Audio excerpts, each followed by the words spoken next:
राम राम राम राम राम राम राम राम राम नारायण नारायण।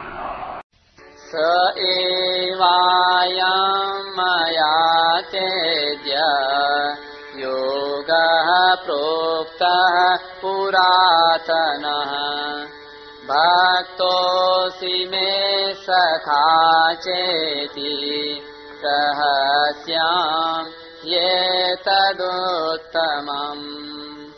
तीसरा श्लोक। तू मेरा भक्त और प्रिय सखा है, इसलिए वही यह पुरातन योग आज मैंने तुझसे कहा है, क्योंकि यह बड़ा उत्तम रहस्य है। व्याख्या। भक्तोसी में सखा चेती। अर्जुन भगवान को अपना प्रिय सखा पहले से ही मानते थे, पर भक्त अभी दूसरे अध्याय के 7वें श्लोक में हुए हैं। अर्थात अर्जुन सखा भक्त तो पुराने हैं, पर दास्य भक्त नए हैं। आदेश या उपदेश दास अथवा शिष्य को ही दिया जाता है, सखा को नहीं। अर्जुन जब भगवान के शरण हुए तभी भगवान का उपदेश आरंभ हुआ। जो बात सखा से भी नहीं कही जाती, वह बात भी शरणागत शिष्य के सामने प्रकट कर दी जाती है। अर्जुन भगवान से कहते हैं कि मैं आपका शिष्य हूँ, इसलिए आपके शरण हुए मुझको शिक्षा दीजिए।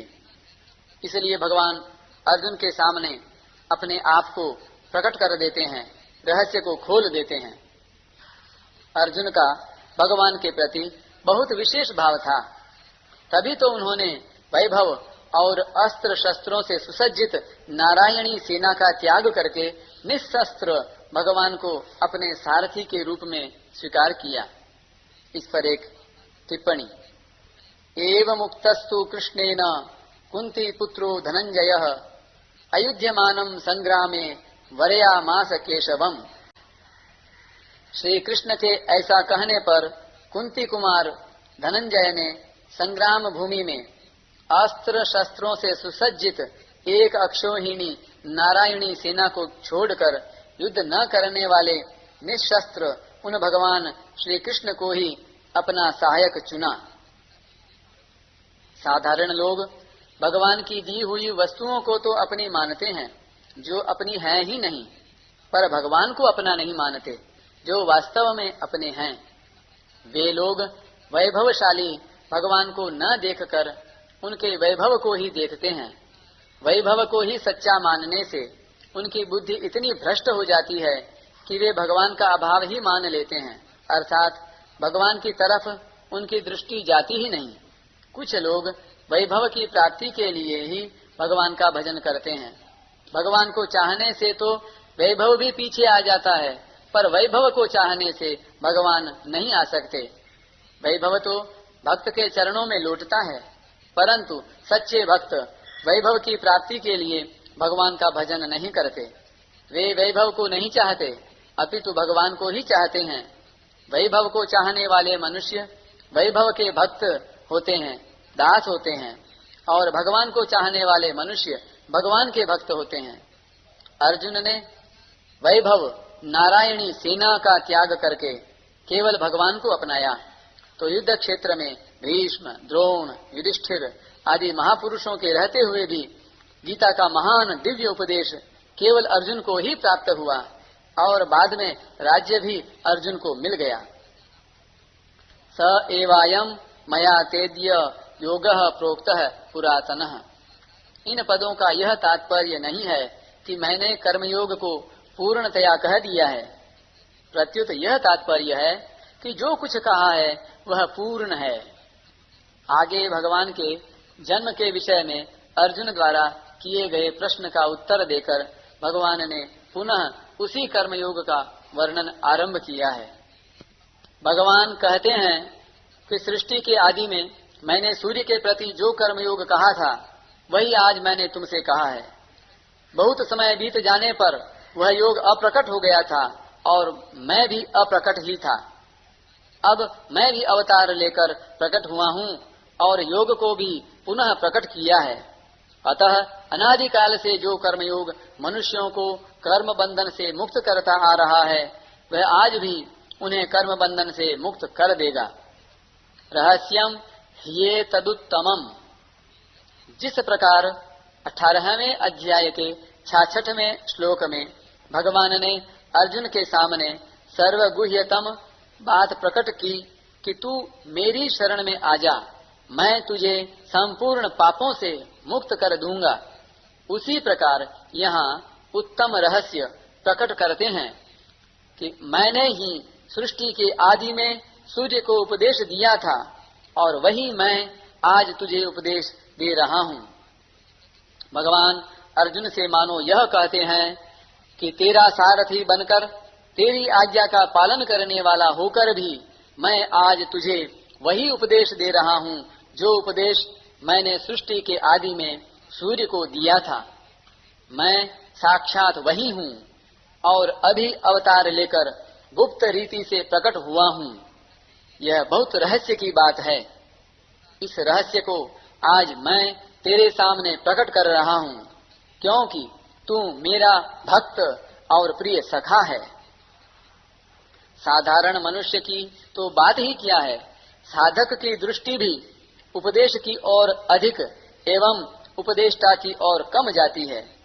इस प्रसंग को पढ़ने सुनने पर उपदिष्ट योग पर तो दृष्टि जाती है, पर उपदेष्टा भगवान श्री कृष्ण ही आदि नारायण हैं, इस पर प्रायः दृष्टि नहीं जाती। जो बात साधारणतः पकड़ में नहीं आती वह रहस्य की होती है। भगवान यहाँ रहस्यम पद से अपना परिचय देते हैं, जिसका तात्पर्य है कि साधक की दृष्टि सर्वथा भगवान की ओर ही रहनी चाहिए। अपने आप को आदि उपदेष्टा कहकर भगवान मानो अपने को मानव मात्र का गुरु प्रकट करते हैं। नाटक खेलते समय मनुष्य जनता के सामने अपने असली स्वरूप को प्रकट नहीं करता, पर किसी आत्मीय जन के सामने अपने को प्रकट भी कर देता है। ऐसे ही मनुष्य अवतार के समय भी भगवान अर्जुन के सामने अपना ईश्वर भाव प्रकट कर देते हैं, अर्थात जो बात छिपाकर रखनी चाहिए वह बात प्रकट कर देते हैं। यही उत्तम रहस्य है। कर्मयोग को भी उत्तम रहस्य माना जा सकता है। जिन कर्मों से जीव बंधता है, कर्मणा बध्यते जंतुः, उन्हीं कर्मों से उसकी मुक्ति हो जाए, यह उत्तम रहस्य है। पदार्थों को अपना मानकर अपने लिए कर्म करने से बंधन होता है, और पदार्थों को अपना न मानकर दूसरों का मानकर केवल दूसरों के हित के लिए निस्वार्थ भाव पूर्वक सेवा करने से मुक्ति होती है।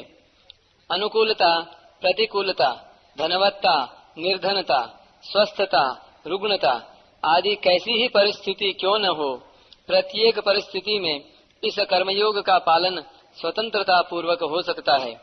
कर्मयोग में रहस्य की 3 बातें मुख्य हैं।